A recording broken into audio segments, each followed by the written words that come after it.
ocean of people in middle management where in tech, they happen to be a certain demographic, a homogeneous demographic. Which is white men, but let's go ahead. I'll say Yeah. it for you. That's fine. I'm always like, The I facts. did that. Yes.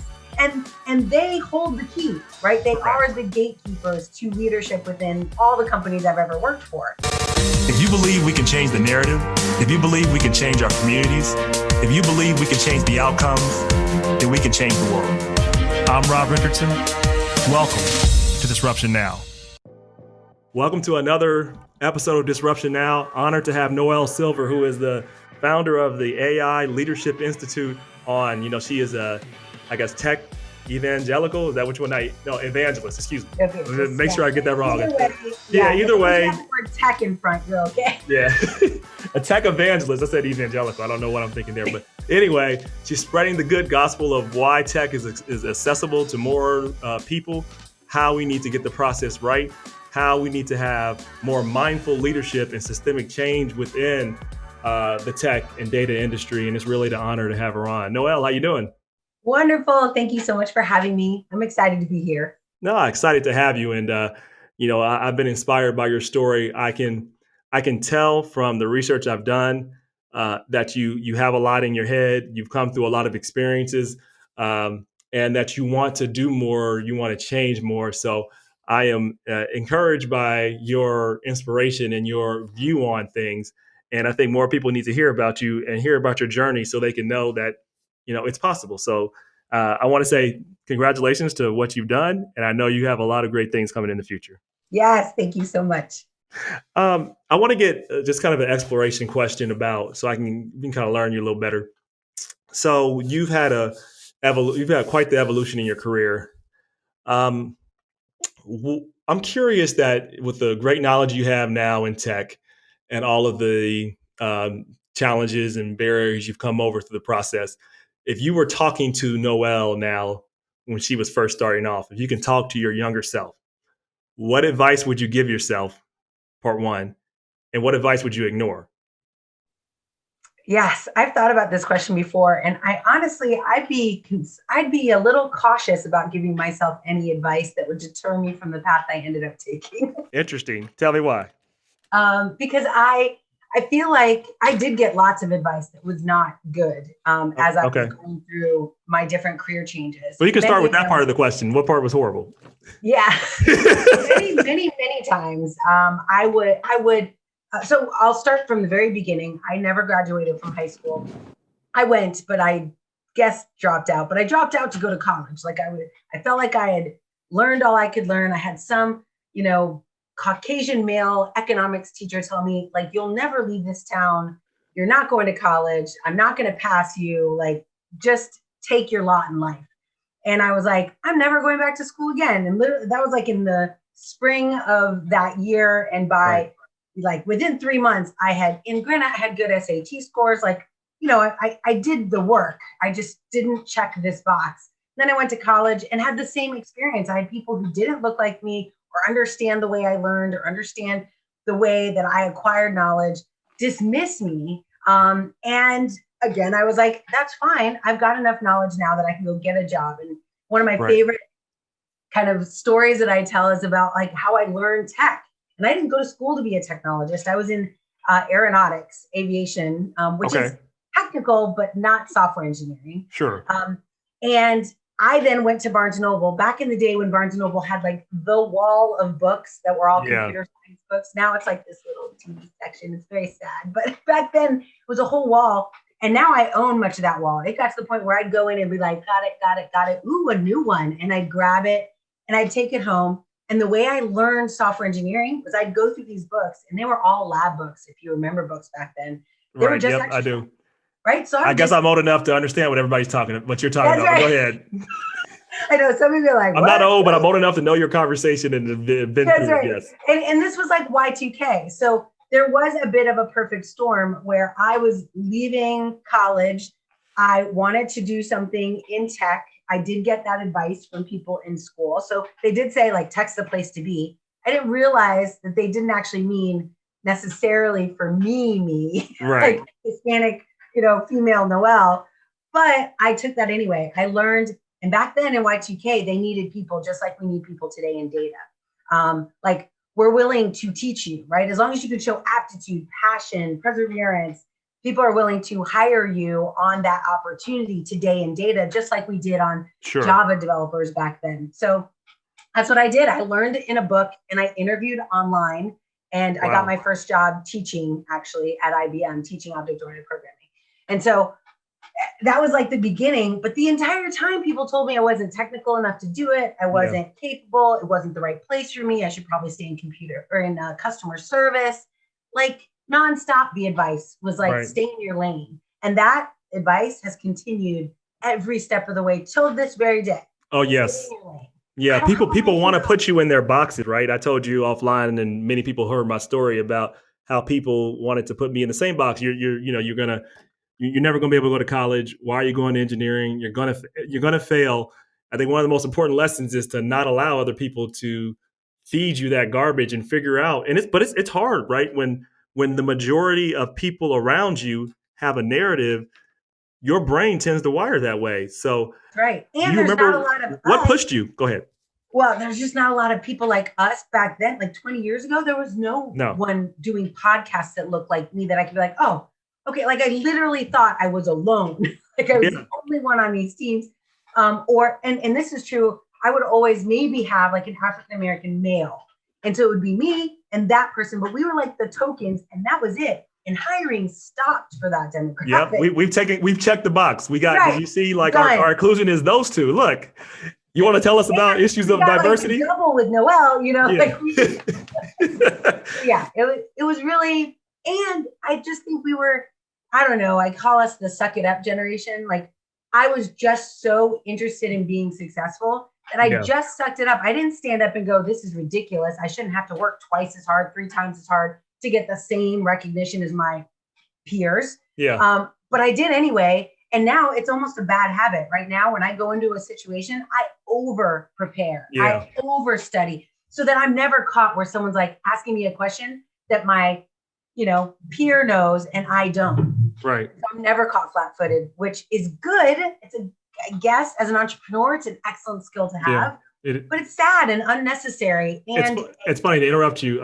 We had this conversation about the narrative that, Black people of color say, well, you have to work twice as hard to get half as much. I don't have a problem with the twice as hard. I have a problem with the expectation of half as much. So the issue is like, okay, maybe if we have the mindset where we have to work hard, that's fine.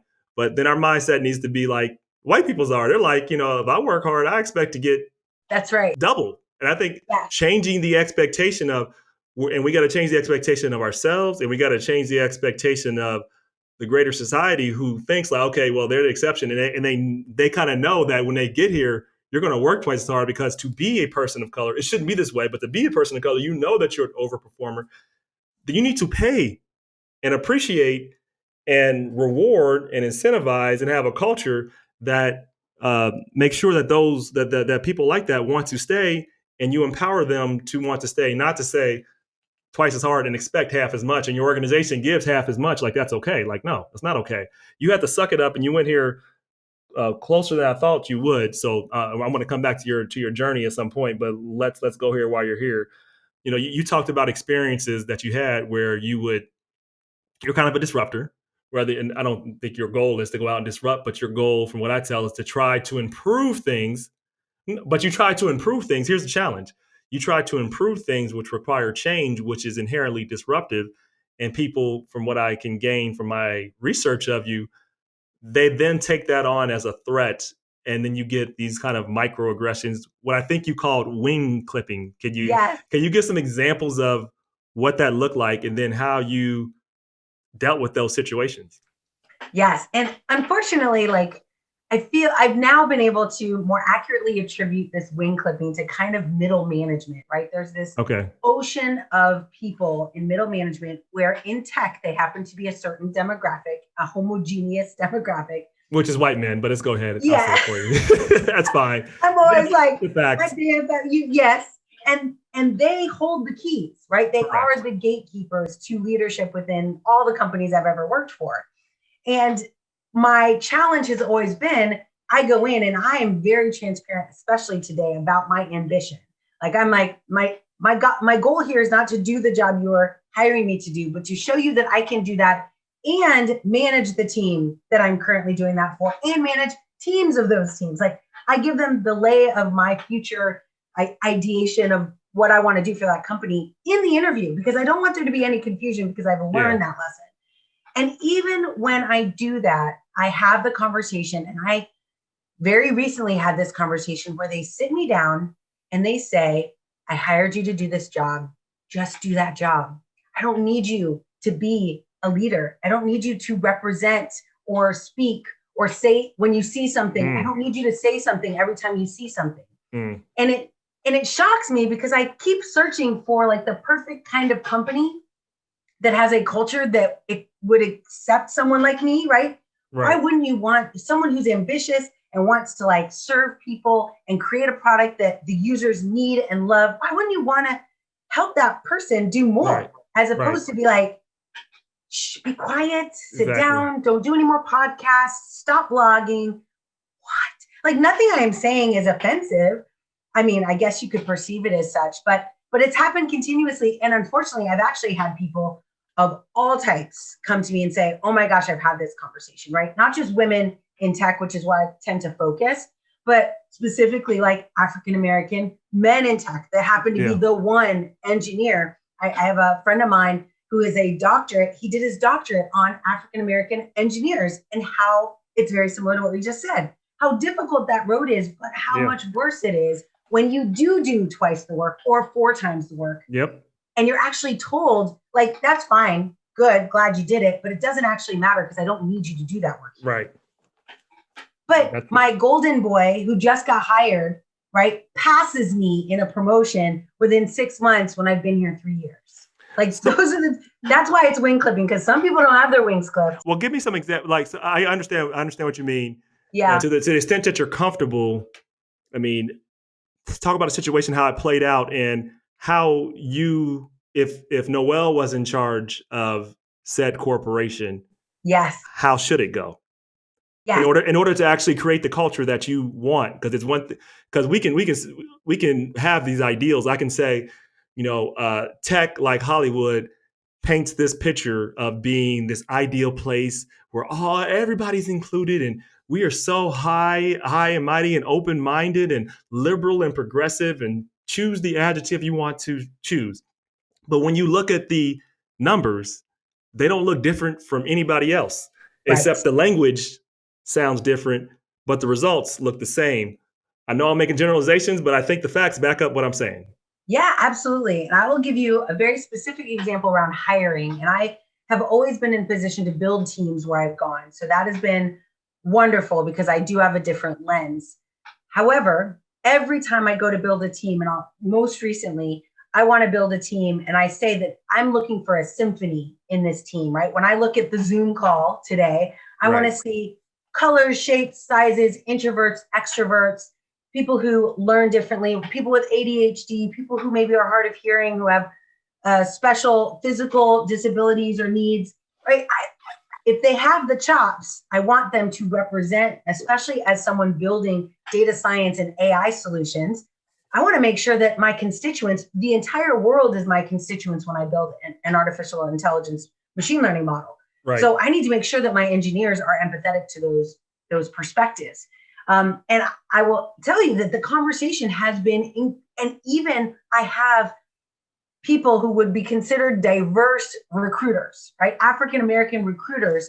And they say the same thing to me, which is, I can get you a person who is qualified, and you should take the person who is most qualified. Doesn't matter what color they are. Oh my God. Right? And it's the story we've heard before. Like, of course, all developers matter. And of course, all people with the skills worked hard to get those skills. But the reality is that, and I know this from a very specific situation, I walked into a company, a media company, and there was someone there who had been there 12 years, had led teams, but never got promoted to leadership. Just sat there taking it, sucking it up, right? While someone comes in 6 years later and is moving up the ranks and eventually becomes this person's director. And people don't understand that when I'm now recruiting for someone like this person who's got 12 years of seniority leading engineering teams, he'll never show up on my radar because I'm looking for a director and he never got a director promotion. Yeah. So I'm trying to teach CEOs now, like, how to look for different things. Well, the thought, because you have, if you want to include, you have to be intentional about how you do it, and to know that if you're looking for inclusion to look like it's not going to look that way. So you have to search for talent. It's funny. I mean, search for how you would your network and your friends to say you see potential in these people. And view them for the potential that they have. But that's certainly not done. And I can, a point that I really, really agree with you on. I've talked about this before. We've talked about the diversity and inclusion, whatever you want to call it, the diversity and inclusion tokenism, the diversity and inclusion, the check the box approach, where there's someone there, but they're there to, not always true, but generally this tends to be true, that the D&I person has no power, no position, no budget, no budget, or the budget's very little. They get to throw a really, one party a year, and they get to say, put out a really nice report and make it look like they've done nothing, but nothing's really changed. I mean, how do we go about like moving diversity and inclusion from just a talking point and tokenism to actual reality within these institutions? And you talked about it with hiring, but how do we put it into the DNA of decision making when it comes to the corporations? And more importantly, this is the broader part of the question: how do we do it and when we're incorporating technology, which has a whole bunch of impact we can go through? Yeah, so I am a big fan of this term, inclusive engineering, and hiring is part of that, building the engineering teams, but also in actually like in the teams themselves and in all of the stages of developing a piece of software. It's called the software development lifecycle. And understanding, so I'm in AI, I'm in data. So understanding what it means to collect, for example, diverse data for a problem, what it means to then get testers, right? Beta testers that represent a diverse collection of people. So there's this whole concept of like changing the DNA of our engineering teams. It starts with hiring, but then I found out it really doesn't. It actually starts in education, because a lot of these people, just like you and I, were actually told this isn't a path for you, right? Like, you grew up in this city. Oh, no. This city, you go to vocational school, right? Yep. You can become, you can work at a mechanic. It doesn't matter how smart you are or what you got on your SATs. They might not even take the SATs in some of these communities. And so I think a lot of it was me realizing hiring is part. And then once you're in a team, creating a leadership organization that recognizes this diversity and empowers those individual engineers to pull the chain on the train and stop something from happening. Right now, there's a lot of people like me, and actually there was just recently a Facebook article or an article about someone at Facebook who was on an engineering team and uncovered bad things happening, right? Bad decisions that were being made, not on purpose, not intentional, of course, but that were happening because everyone asking the question were all the same and therefore agreed with each other. No, there were no dissenting opinions. And the only dissenting opinion, which was hers, ended up getting, basically she was moved out of that team. Marginalized. Yeah, moved out of the company.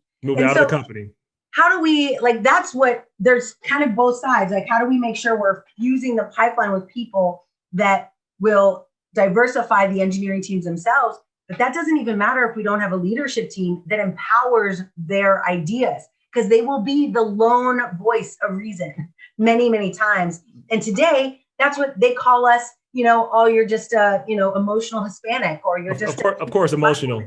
Yeah, like they can write off our rational, perspective can be written off because we're an anomaly.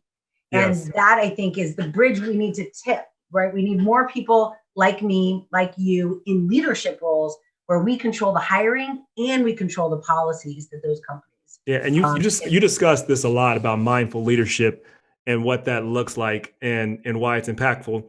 If I can remember some of your points, the reason why some recognize the need to have diverse talent. Some recognize the need to have a process that is not so short-term results, but it's more about making sure we go through the process, test things out a little better.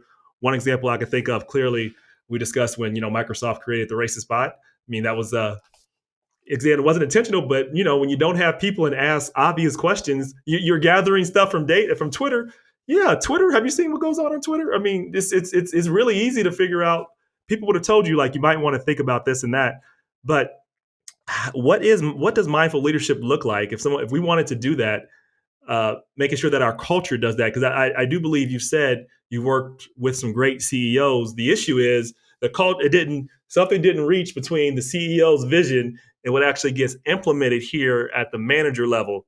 Am I right on saying that? That's right. And that's that middle management that I've uncovered is really and I've had one person say something that kind of broke my heart, which was there's an entire generation of people who have to retire or die or leave in order for some of these problems we're trying to solve to be solved, because they sit in positions of power and they are literally Satya Nadella says amazing things for Microsoft. I'm so on board. I saw a Business Week cover. He had a halo, like he's the savior. However, the middle management of Microsoft, it's very difficult for what he's saying to show up in an engineering team. Right. Because there's a bunch of layers, but also because the people in the middle have been there longer than Satya. Yeah. Embody values that are different than that new leadership team. And those values, those old values, my guess would be, Noelle, and then finish, those old values are the ones that are actually reinforced and incentivized versus the more aspirational ones. The longer term, it's probably like, well, yeah, and all that, but what are we doing this quarter? Yeah, all that. But what did you bring in this week? I mean, is that wrong? That's right. And I mean, someone recently wrote an article about it, and they called them the untouchables because they are this kind of, layer within the organization. Yes. And they've been there longer than most of the new leadership coming in. They're like untouchable. They will stay and they will influence decisions just like that. And it's those, when it gets to a certain point, you have a bunch of minority leaders rising through the ranks, awesome, saying the right things, calling out bad behavior. And then it gets to this literal glass ceiling. And it stops. Yeah. And they're I still blame that on leadership, though. I'll tell you why. Because I think the greatest thing a leader can do is get real feedback to know when they have spinach in their teeth. And so I try to encourage my team to say, tell me, like, I know I look stupid. Like, I want you to feel encouraged to say when I did something stupid. And this unwillingness to be vulnerable as leaders is really, I think, hurting leaders. It's hurting organizations and institutions and frankly, countries. And I'll say that I don't want to accept the fact that we have to wait for people to retire. I believe in disruption. I agree. Yeah. Well, if anything, it fired me up. Yeah. I'm like, I believe my definition of innovation is different from most. I believe innovation is a rebellion against the status quo. It's those who are willing to fight for a better future, and they're willing to take some risks to do so. And so I think we have to make these organizations, institutions, and sometimes our country understand the consequences of not being inclusive. If you look at what happened in this country, particularly in the South, and I want to bring it back to this moment and ask you a question here, but if you look at what happened in this country, pre the civil rights movement, of course, during slavery, the South, what people don't often make this argument, the South did worse economically because of how they treated, obviously, Black people at that point in our country. Because they had a repressive, non-inclusive economy, the economy did not thrive. They were holding on to an old way of thinking and preventing innovation, preventing economic growth. Go back and look at the numbers from 1880 to 1950. The South trails there. And the reason for that is how they treated Black and brown people. And that prevented white people too from doing well. So I think the message here is that we have to figure out a way to win the war of idea and ideals and I think we have to be more aggressive about it and understand that this is not just about including, which is very important, including African Americans, people of color, women, but it's also about making sure our nation can be prosperous. The two are together. That's my thought. Yeah, I agree. And I think part of it, that's why I'm so passionate about like this concept of mindful leadership is like elevate when you see something, say something is kind of the core. But like, how do we elevate the voices of people who already know that bad things are happening? And even today, I have sat in rooms where there was openly racist behavior, and the person who was being offended didn't say anything. And the person who was offending was kind of arrogant about the fact that they could do it. Like, this is 2020. Like, I don't understand. So that's why now I'm like, maybe it's just like, do I just need to say out loud, you're not alone? Like, you will not. That was one thing that I did feel at like other companies, Amazon, Microsoft, when I was in these moments where I was feeling kind of I was discriminated against, I guess. Yeah, I'm sure you were. I would say to myself, like, maybe this is me. Maybe I misunderstood, right? Like, which is what we all do in these moments where our value is being questioned. Yeah. And even though I am a rock star, like I had 600 million in revenue that I had pushed, I had an award, like I had data. Yeah. And even with that data, I left thinking, this must be me. Like no one else has this problem. No one else is getting fired unfairly. Right. No one else is, like I don't see. And a lot of it's because there's this ridiculous shame associated with it. So when we're the one who's being offended, we crawl into the hole. Yes. We're the one who go, not so much. At least I'm hopeful. Less now. I see more and more people speaking up now. Yeah. I almost see that horrible thing that happened in the 90s where we all spoke up for a while and then we started just, I can already see it now from the middle of the summer. We're starting to sit back and go, oh, yeah. Now we're getting a little tired of this. We said Black Lives Matter. What else do you want us to do? Exactly. Can we move on? Like, can you please stop making us feel this way? And yes. And you get tired of fighting, which is where I've been. You do. I mean, I'm already, look, I'm a fighter and I'm tired right now. I know.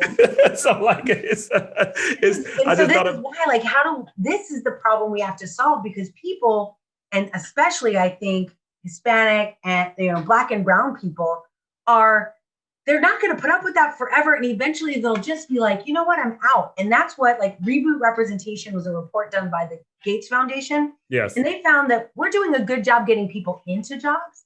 We're doing a horrible job keeping them because people will just not put up with it, which is good, but it's bad because it doesn't solve our problem. It's just like Amazon and Facebook. Was it Facebook? No, Amazon and IBM giving up on facial recognition because it was too hard to actually solve the problem of making sure that you can identify Black people and not just white men. Can we just like make that happen as opposed to be like, oh, it's broken. We're just not going to fix it. Right. It's the same thing. Like, are we going to just not fix it then and call it? I think it's, and I want to talk to you about this moment right now in the United States of America. Obviously, we just got done with the most contentious election of our lifetime. And that's saying a lot because there's been a lot of contentious elections in our lifetime. We've had plenty of them, right? Nothing quite like this one. Nothing quite like this moment of anger with, Black and brown people that are allies of Black and brown people that say they are some. And so I haven't seen a moment like this. I've never had more conversations outside my race or outside of person of color discussing. I've never had more conversations about that, more, I guess, outreach. I think some of it's genuine. I think some of it maybe is not, but I've never seen more attention put to the issue of equity and equality than I have at this moment in my lifetime. But as you said, I heard in another podcast, some people deal with it, and I think out of just complete anger, which is understandable. I mean, and people see you dealing with it, and if you don't deal with it in the same way, it's like, are you not really for the cause? I had this same. I'll let you finish. I just had this.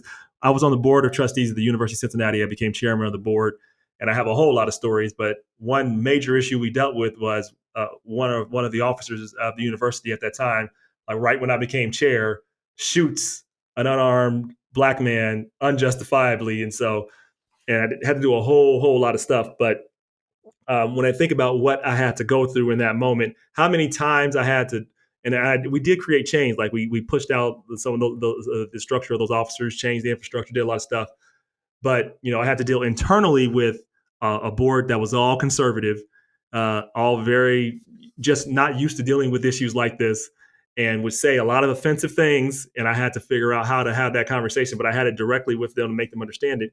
And then I had the challenge of dealing with members of my own community that assumed because I didn't get up and put my fist up in the middle of the meeting and stand on the table that I wasn't fighting hard for Black people or inclusion or equity when I spent my entire career doing that. And so I do think it's important, and I want to get your thoughts about how we should go about viewing systemic change in this moment and understanding that there's a broad perspective and approach to doing that.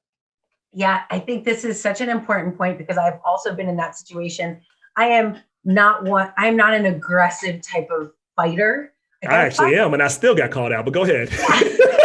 It was, yeah, exactly. I was being pretty aggressive. I was like, so. But I'm not. And so I definitely have people who are confused or who are like offended at the fact that I'm not angrier about what's happening or that I'm not taking more action when actually, I think part of it is having empathy for the ways that people can be impactful, and systemic change is it's not the riot that we had. That was good and momentous and created immense momentum, but systemic change is decades in the making. Correct. Right?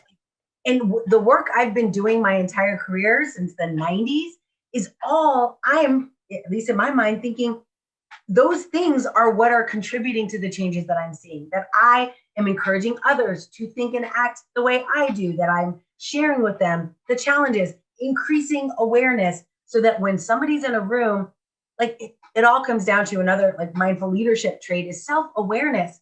Like just knowing that when you get that gut feeling, it's not that you ate something bad for lunch, like something bad is happening and you need to say something. And I've just watched too many people like judge either the person who was trying to implement systemic change, but not in a mechanism or way that they felt would be more effective. And I actually am like, both and, like, bring it on. If you want to go and like raise your fist and yell and protest, good. I'm going to go, all right, I'm going to quit my cushy executive job and go work for a startup that's changing education, right? Like that is my level of impact. Yes. But everybody's level of impact is valuable. And that's one thing. I mean, that's the mission of inclusion. So we have to be careful not to tip to the side of the oppressor.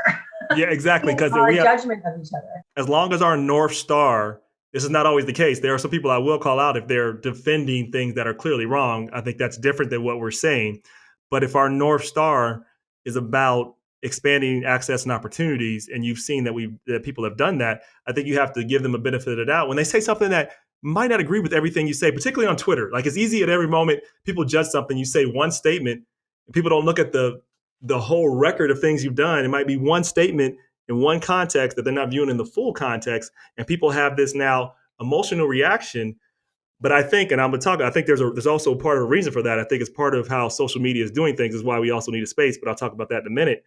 But I do think that is what's going on. And people have to realize that I look at this as three kind of basic layers, I'll say four actually, of change. One is protest is a part of the process, right? Yeah, exactly. And I'm not downing protest. Protest is absolutely necessary. It's necessary to bring attention.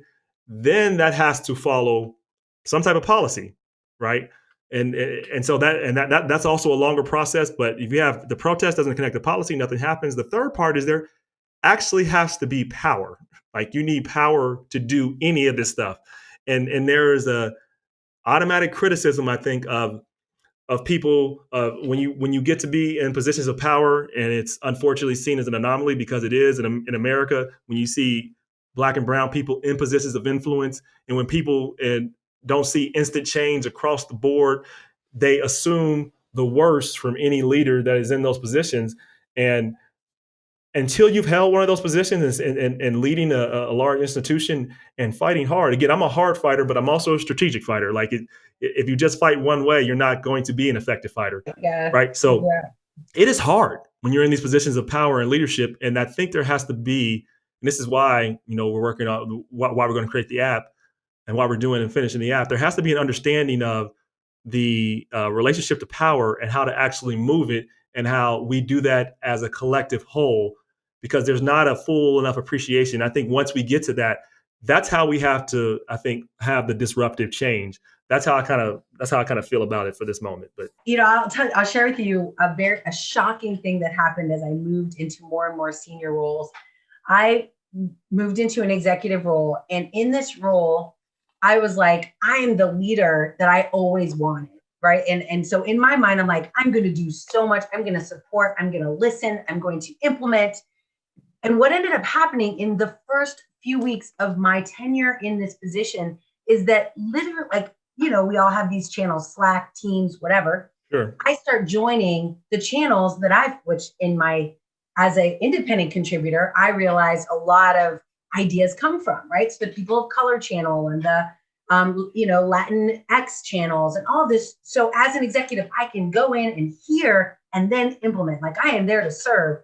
Right. And immediately I was cut out of those organizations. Like, they were like, you can't play here because you're an executive and therefore the enemy.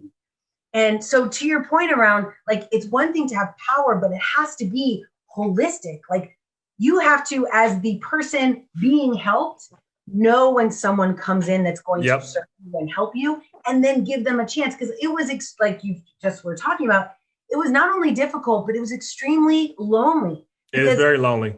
As soon as you get cut off from the people that you have like embraced as your family up until the point where you become a leader, to then be alone and then worse in the den of wolves, right? Of people who don't think what you say is valuable. That, I'm now in this executive room. I am all by myself, and my crew has gone, oh, you're not one of us anymore. Yeah. I cried. That's hard. I haven't cried at work since like my first day on the job at IBM. And I was, had a traumatic experience with some white men. But I cried as a grown woman going like, oh, I wouldn't want to be an executive either. I wouldn't want to be here by myself. Again, of course, took a deep breath, practiced some, centering exercises, and was like, no, I'm gonna fix this. I ultimately left that role because I could not, power.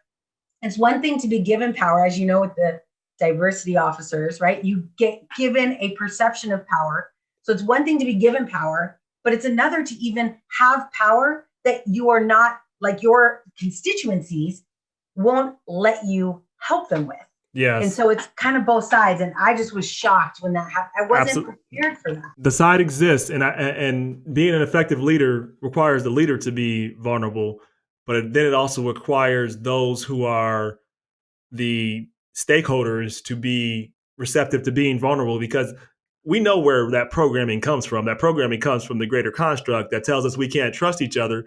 And we selected this person because they are different from you. No, Noelle is not different in terms of being more special than any other Hispanic or person of color or Black person. Neither is Rob Richardson.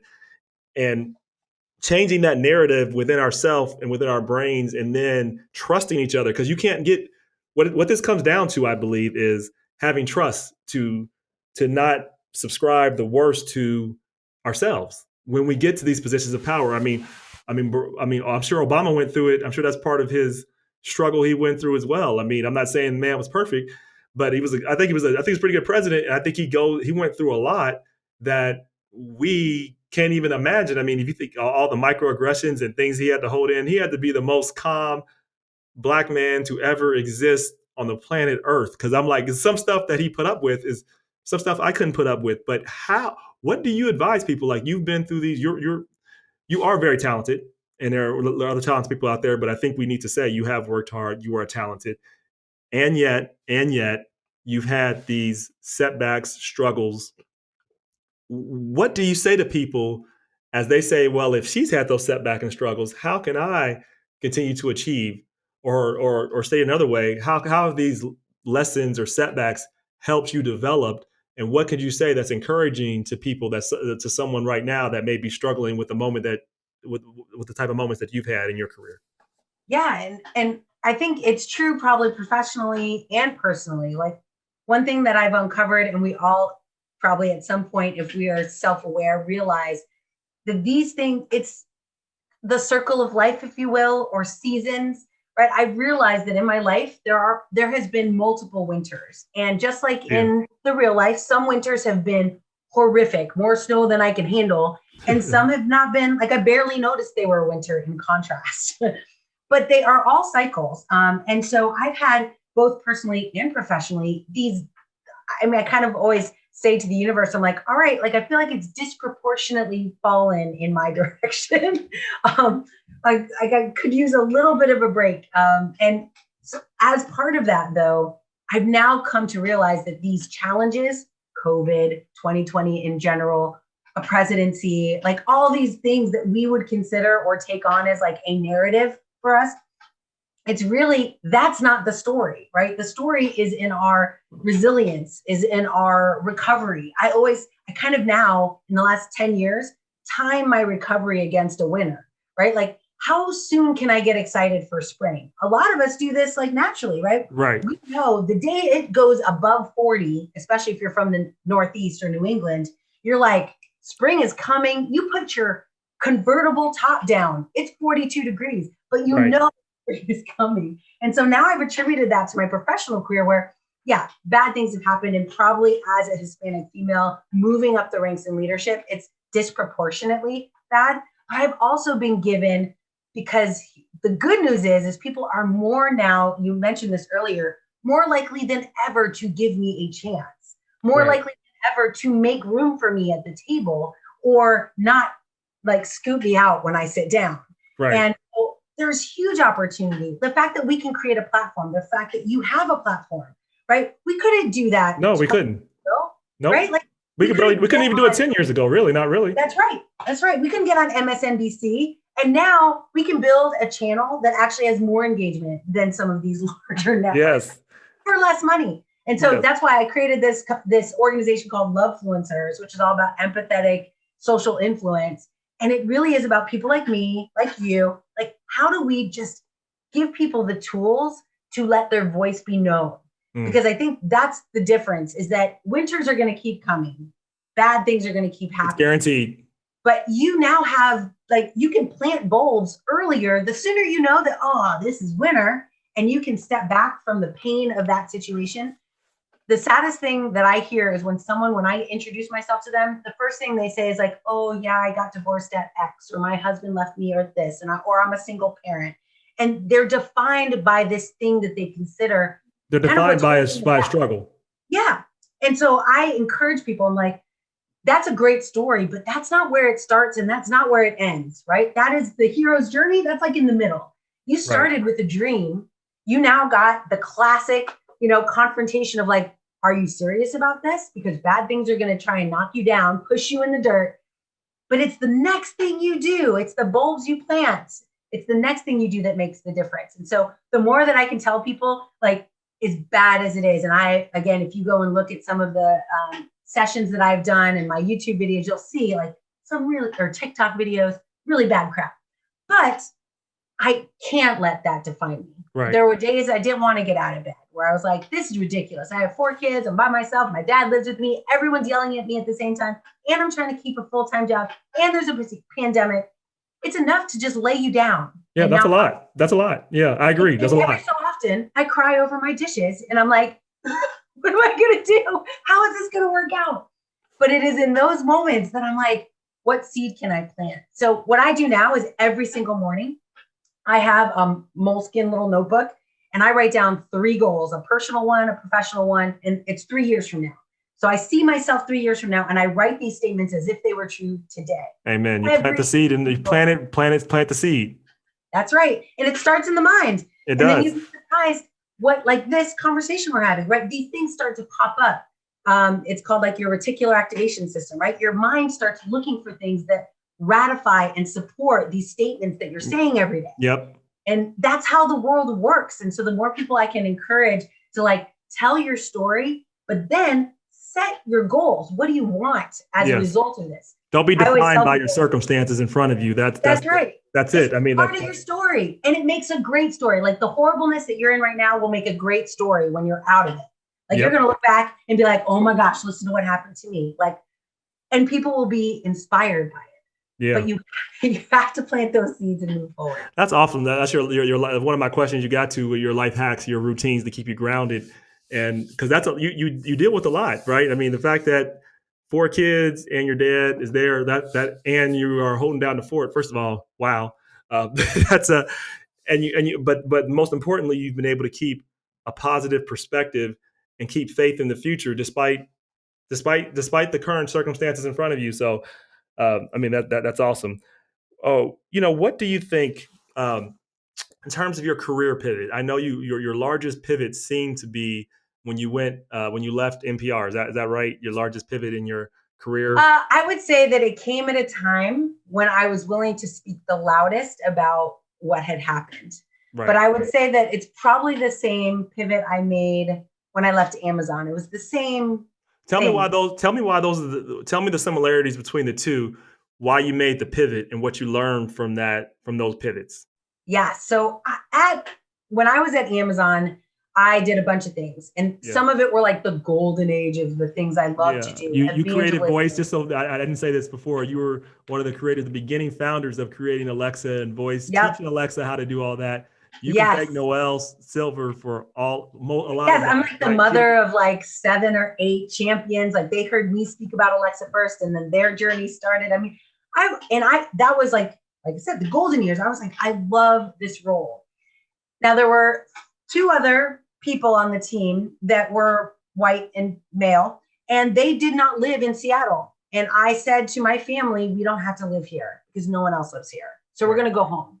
And when I presented that option to my leadership, they were like, sorry, if you want to be an evangelist, you have to stay here. And I was like, that doesn't seem to make sense because no one else is here.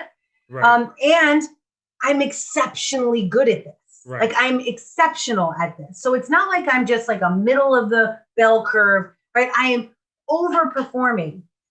And this is where I was like, oh, this is where the glass ceiling or the systemic differences where we're like, why? The wing that was the beginning of the end, right? And so I ended up moving anyway. I took a new job on the other side of the country so I could be closer to my family. And it was a good move at the time. But I moved away from evangelism, which is where my heart and soul is. And I moved into project management, which anyone will tell you, like, I can do it and I'm actually good at it, but I don't really love it. I love building other project managers, but I don't love the work the way I do evangelism. And so that was like the beginning of the end. And I was pregnant. So, and get this, like as the universe would have it, in that move, the movers somehow got lost in the mountains and the axle burned up and torched all of our belongings. You're kidding. So now I'm in a new place with no stuff and 9 months pregnant. Wow, that's a lot. Ooh. Yep. So I get a new job. I'm now working in a job I'm not super passionate about as a result, which you should know this if you're a hiring manager out there, right? People aren't engaged. It's probably because they're not doing something they love or they don't feel like they have the power to do things that they were there to do. And I felt both. And I started to feel the resistance of my leadership team, and they ultimately gave me the wing clipping conversation. Stop doing the evangelism work, even if it's on the side, even if it's in your spare time, and focus on the lane we put you in. Yeah, I would hate that. Like it was a kiss of death. And then I started to go around to other organizations at Amazon. It's a huge company. I remember Jeff Bezos saying early in my employment there, you never have to leave Amazon. Because if you don't get along with your current team, you can find another one because we hire you for you, not for the functional role. So I took him on his word. I started going around. I got a verbal offer from a team, and my Caucasian female manager went to that team and encouraged them. And here's how they did it, which is what I am very passionate about expressing to people that this happens. She didn't say, here's the data supporting like poor performance, because there was none. She didn't say, here's the performance plan she's been on because I noticed that she was not performing, because there was none. What she said was, oh, Noelle, I'm not really sure that's a good fit for your team. I knew a cultural fit. Yep. Yeah, I can't really put my finger on it, but there's something just not right there. And he called me shaking. His voice was shaking. And he called me and he was like, I have to rescind my offer. And I quit. Because I realized that one person has the power, and that happened at Microsoft too. I had someone fire me unfairly But because they had the power, a white person had the power to write that check, and my career had to cash it. And I was like, this is so messed up. Because, and I'm a performer.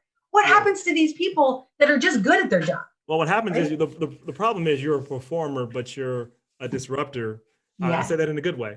Yes. So I do make people uncomfortable. Yeah, you do. And you weren't like, I would not be good in a corporation. I've never, the one job I did that I absolutely hated, I came out of law school and worked for a corporate law firm. It was an awful fit for both of us. It doesn't fit. It doesn't fit me. Right. Yeah. So I'm an evangelist as well. I'm an evangelist about empowering people around not only technology, but just empowerment and changing the infrastructure to make sure more people have opportunities. So I didn't fit within a structure that, I'm not saying there's anything wrong with that, but people come down, they get something from a corporation, they say, figure out. No, I'm definitely that square peg, round. Right. I'm not that person, right? And you just have to realize that, it's not, it's them and you. Yeah. And that's also not a bad thing. That's not a bad thing, because they were right to say you don't culturally fit, and it's their loss because they're not they're not open enough to be disruptive. Like, we ought to have, I think Malcolm Gladwell described the best environments are ones that have constructive rivalries, one that people can go and have the safety to say, this is how it can be done better. I hear it used to be like that at Apple. I'm not sure if it is. I know from Microsoft, things changed after Bill Gates left and Steve Ballmer took over. I know he has a very, fixed square point of view. If you just look at how he discusses things, it's very clear. And I think that is the single biggest problem in this country, in the world right now, leadership being so finite, so limited in their perspective that they only see next quarter instead of what's best long term. They only see what's next. They can't see what's actually best for the institution and have a long-term vision. I believe that's the central issue. I mean, I know it sounds vague, but that's what's going on in this country. And that's why I think it's so important what we're doing with technology. A couple of things I want to talk about. I think get some rapid questions. There's some technology in terms of AI that's rather scary. And I know one is the deep fake.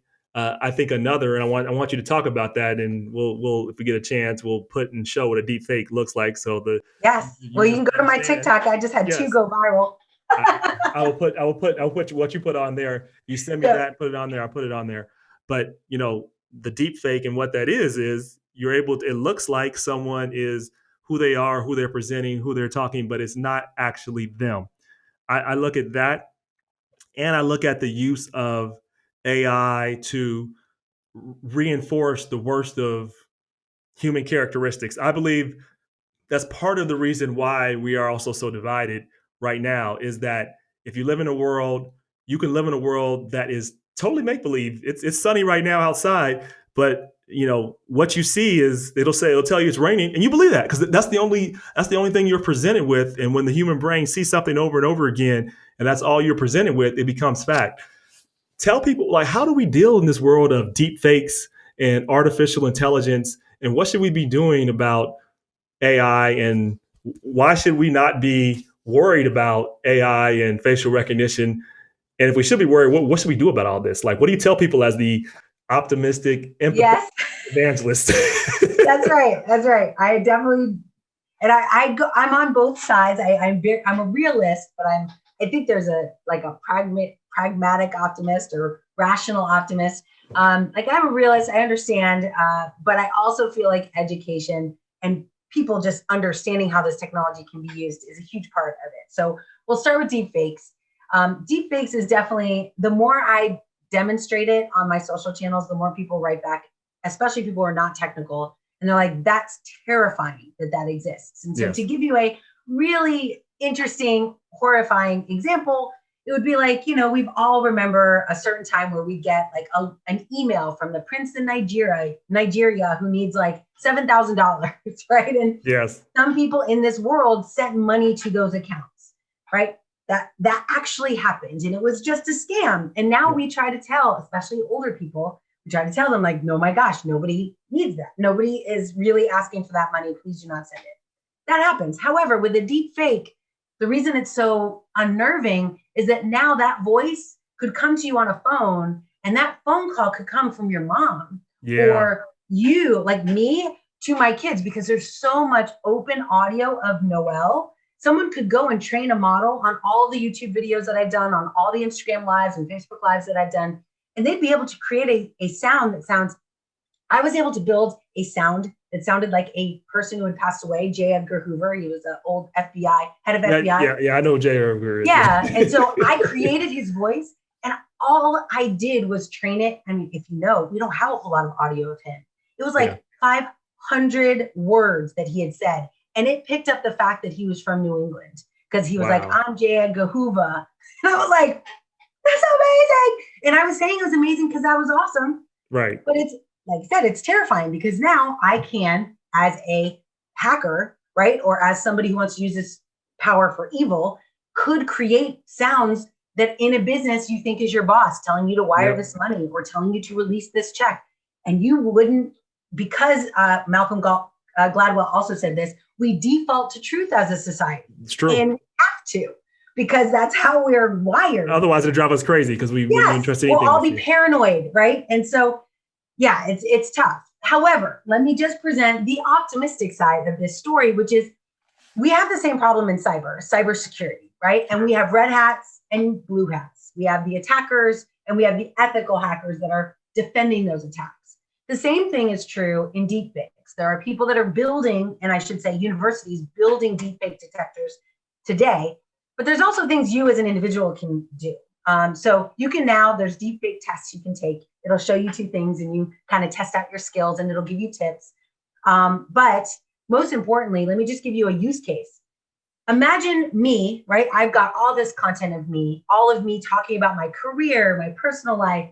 Imagine 200 years from now, my great grandchildren being able to put on a VR headset or put on Bose glasses and be able to see a 3D representation of me and then be able to ask me, like, what was it like to get when you got pregnant for the first time or the fourth time, right? Or what was it like to be married? What was it like to not be married? What was it like to be a single parent?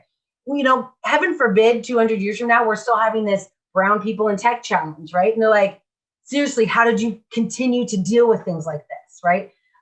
And they could ask and they would hear me authentically answering from the things I've already said about myself. What it requires, though, is that we remove the rose-colored tinting of Instagram, right?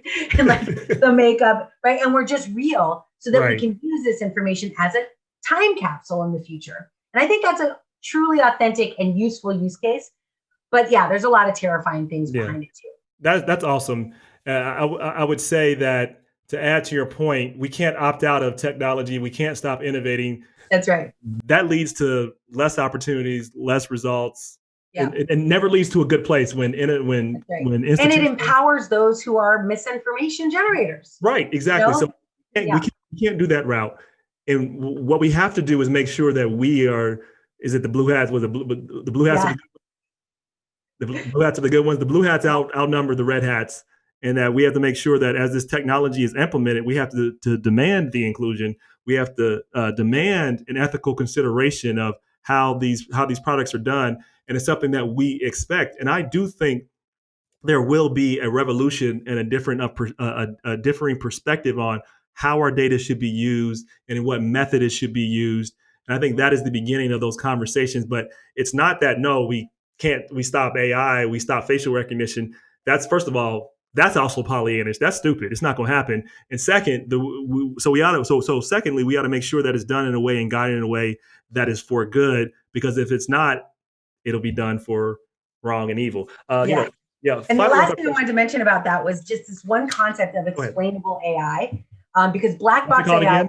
What's it called again? Explainable AI or interpretable. Okay. So it's the idea that Facebook has an AI model, and I can't tell why it shows me the newsfeed that it shows me, or why if I have two devices both logged in as me, I get different stuff in my feed. It's a black box to me. I don't know why those decisions are being made, and worse, Facebook doesn't even know why those decisions are being made because their network is so big. So what we're now seeing in the industry is a call for explainable models, which means that you have to be able to tell how every decision in a model was made, because that's exactly where we go, oh, right here, there's this huge amount of bias that says if you're 60% in one direction, and by the way, all those people happen to be black, this is the decision. Right. And if you're, 40% in this direction and all those people happen to be white, this is the decision. And then a bunch of decisions get made off of that one false error. And so explainable AI gives us the ability to get visibility to that. So that's just a little hopeful moment in AI, that we are looking at disintegrating black boxes and having companies own up. And it goes back to our policy discussion. We have to require companies to make sure that their AI that they build, we understand every decision that it makes. I think that's part of the role of government, honestly. So that's my bias there. I think there are some, you have to push. There's no way we'll do it unless we get. Yeah, I think there has to be some policy that pushes for full informed consent and transparency. Yep. I think that has to happen. I'm for innovation. I'm not against the collection of data. I'm just for making sure we have informed consent and people know how these decisions are being made, because I think we deserve that. I don't know what the argument around that. And I think that should be the framing of the policy, not being anti-tech, not being against big tech or whatever you call it. We're not against, we're for pro-agency of the user. Yes. It's pro-user, pro-transparency. That's what this is about. Final three questions to wrap up. You have a committee of three, living or dead, advising you on life. Who are these three people and why? Oh boy. Committee of three. So my dad, who is living, so that's great. And he lives here with me, but he's the one who got me into tech. He, not really into tech software wise, but into science fiction, which bred my love for using technology to solve problems. Yes. And to this day, like, he always introduces me to new books that were written in the 40s that are phenomenal. So my dad would be one. I suppose Jesus would probably be another one, the gentleman from Nazareth, because I totally appreciate in my life now as a change agent, understanding that I can't go back to my hometown, if you will, and preach what I want to preach, like, and talk to them, because they see me as the 16-year-old girl who couldn't finish high school. And so I really resonate with a lot of the perspectives that he had to take as he had the courage, right, to start saying things that most people thought were crazy. And that's kind of what we do now as people who are in the minority. We're constantly, preaching the good news, but at the same time, even those closest to us have this systemic understanding of what we should do and how we should act. Yeah. And it actually feeds the problem. It doesn't create the change. And so having to distance myself from the very people I would have embraced otherwise, that's been a challenge. And so Jesus has helped me with that. Seeing that example. That's a good point. That fact that when the people around you, they literally rewire your brain if you stay there, which is why you do have to distance yourself from people that don't have the same mindset. They don't have to be in the same place, but they need to have a mindset that's aspirational or positive, or otherwise you'll be like them. I think it's a good point. Third point. Go ahead. Third person. Yeah, I would say, I guess I have to say Michelle Obama. It's like Michelle, Oprah, someone like that. But I just really love the idea of someone who is optimistic, positive, and creating massive change and demonstrating extreme levels of success. Like, that's who I want to be. And so I want somebody who can speak into my life. Like, you're not alone. You could do this. Keep going. Get out of bed. Get on your Peloton bike. And I feel like, that she could do that for me. And it'd be nice just to be besties with Michelle. What's an important truth you have that many people disagree with you on? Oh, goodness. I don't think they would say they disagree, but their actions speak louder than their words. And that's that mindset is everything, and that your thoughts become your experience. So my mindset is that what I think about becomes my experience, and that I've proven it. I've proven it to myself so many times. I don't even think about it anymore. But so many people say, like, yeah, I appreciate that. And then I hear them describe their life in a way that they don't want. Like, that's not the life they want. That's not right. They don't take action towards what they want. They instead relish and wrap themselves out in the blanket of their despair. And so I think that that's probably the biggest thing that people, they say, I'm lucky, or I'm blessed, or I'm special, but I'm not. The only difference is that I write down what I want, and then I stay laser focused on it until I get it. And I'm willing to wait. Like, I've got a lot of success now, but I'm 20 years in the making, right? I'm like a 20-year overnight success. It's the difference between, well, first of all, to go back to what you said, to paraphrase it, how my mother says it, she says, what's true in your mind is true in your reality. Similar about your mindset becoming your reality. And when you talk about success, it's a journey, and I think there is this tension between being persistent and wanting and moving towards it, but also having patience during the process. And those things I have struggled with, because I'm a person that, I write it down too, or I see the vision in my head and I go, and then when it doesn't go according to how I think it should, and it, by the way, never does. Right. Sometimes I get impatient, but I think it's that tension, because there's a tension. You want to be persistent. And sometimes that's the opposite of patience, and figuring out that balance to life is something I haven't figured out yet. And we probably won't figure out yet in this podcast, but we can have a lot of conversations. Yeah. So the final question, you kind of answered this, but if you had a Google billboard ad, a slogan that summarized your belief in life, what would that say? I actually just posted this. I found it. I don't know who said it. I think it was either anonymous or some blogger. But it was, work hard in silence and let success be your noise. And I used to say, let success be your revenge. And I even still think that way. So it's a little dark. And I rather let success be the sound that you make. Because so many people have told me, you can't do what you're doing. It's not possible. You're not technical enough. You're not whatever. Like, they make up the boundary in their mind and they project it onto me. And I've always just been like, appreciate your feedback, and I go heads down and I do it. And I never go back to those people and be like, so you see what I did here? But I know, I feel like my success is my best representation of yes, I believe what I say and I do what I say, and it shows up in the work that I do, and in the success that I get. So yeah, so I think that's probably what my billboard would say. I just posted it on LinkedIn, I think. Work hard in silence, because nobody needs to know how hard I'm working. And no. We talked about it here. I work twice as hard than my peers, or 3 times or 4 times as hard sometimes. No one needs to know that. No. Because all I want to know is that what I'm doing, which I feel like will change the world, if I'm successful at that, I actually don't care that I had to work double or triple. Yeah. And then Noelle Silver, it was an honor to have you on Disruption Now. I definitely want to have you on more in the future. This was a great conversation. Appreciate you. It was awesome. Thanks so much for having me.